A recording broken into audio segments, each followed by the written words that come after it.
Les gens qui disent qu'ils veulent pardonner les infidélités de la femme, tant mieux, mais c'est à vos risques et périls. Si une femme finalement a décidé de se déshabiller et de se donner à quelqu'un, mes amis, ça veut dire que c'est aller trop loin. Lorsqu'on parle de l'infidélité ici, ben c'est la dignité même de la femme qui est mise en jeu. Elles ne le savent pas. La gloire d'un homme, c'est sa femme.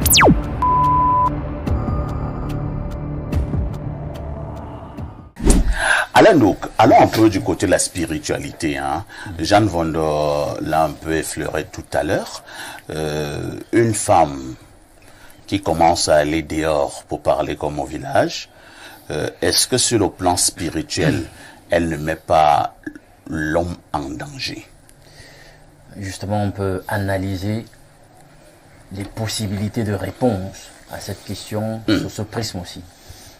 J'ai eu un enseignant de macrodynamique, c'est une discipline des sciences économiques, en année de licence à soi, qui nous a dit ceci, et je n'ai jamais oublié ça.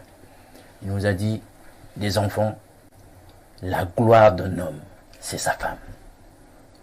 Donc vous allez voir, je vous propose des clichés, vous allez voir un homme, il a maille à partir dans la vie. Il y a comme des blocus. C'est dur, tout simplement parce que le tabernacle, qui est sa femme, est constamment souillé. C'est-à-dire que sur le plan de la réception d'un certain nombre de bénédictions, ça ne marche pas. Parce qu'il y a sa femme, justement, qui est dans une posture vibratoire qui est aux antipodes de ce qui doit être reçu.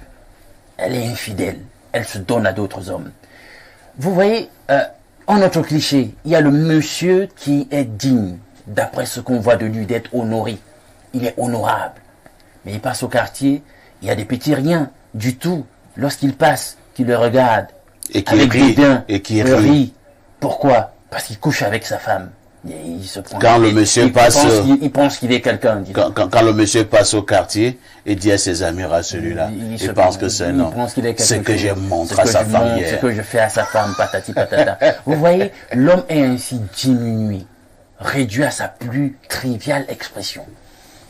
Vous allez voir un homme, il est là.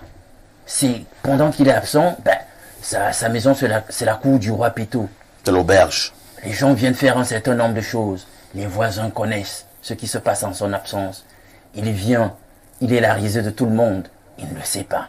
Tout simplement parce que sa femme est infidèle. Elle est indigne. Lorsqu'on parle de l'infidélité ici, c'est la dignité même de la femme qui est mise en jeu. Elles ne le savent pas.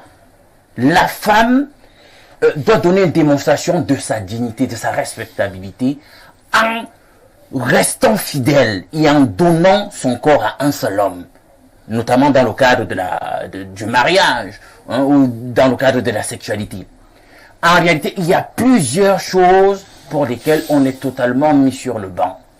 Tout simplement parce qu'on est infidèle, parce qu'on multiplie des relations sexuelles par-ci par-là, il y a des échanges d'énergie avec un tel ou un tel autre, et ça crée des goulots.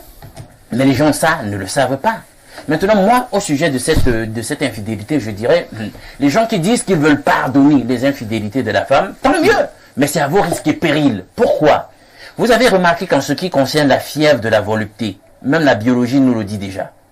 L'homme, ça va très rapidement, il peut rapidement avoir un éjaculat, etc., etc. On va vous dire que pour faire monter la fièvre de la volupté chez la femme, il faut prendre du temps. Et on vous dit qu'à minima, d'après la science, il faut toujours au moins dans les 12 minutes, pour que la fièvre monte assez et qu'on ait un rapport sexuel au niveau chez la femme qui soit assez satisfaisant. Pourquoi je prends cette image de la biologie? Pour vous dire que, on pourrait dire qu'il n'y a pas d'erreur en matière de sexualité avec la femme dans ce qui concerne l'infidélité. Non, ne riez pas.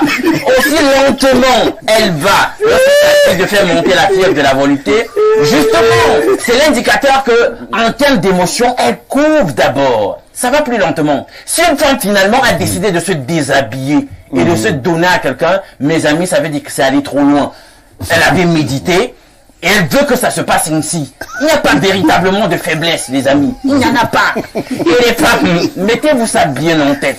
Un homme aura beau être le pire des Don Juan Vous comprenez? Il ira avec 1000 femmes. On dit, ah, le tombeur, ce monsieur-là, c'est un homme à femme, les femmes l'aiment, patati patata. Dans notre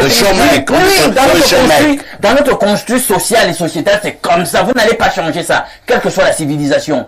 Mais dès que c'est la femme qui fait ça, on dit, mais c'est une maricoucha, là, c'est une bordel, machin, c'est une pute, etc., etc. C'est comme ça. Et vous imaginez, lorsque vous êtes une femme, vous vous donnez comme ça, vous êtes une femme infidèle, même pour vos enfants. Vous imaginez, nous avons été enfants. Ça fait plaisir à qui d'entendre que sa femme est la maricouche-toi là du quartier. On a beau venir vous dire que votre père a X femme. Donc mon père c'est un sugar, en fait. Donc, on gère comme on peut. Mais quand il s'agit de votre mère, il y a un sacré qui est désacralisé. Non, il faut qu'on soit clair. Merci Alain. Donc.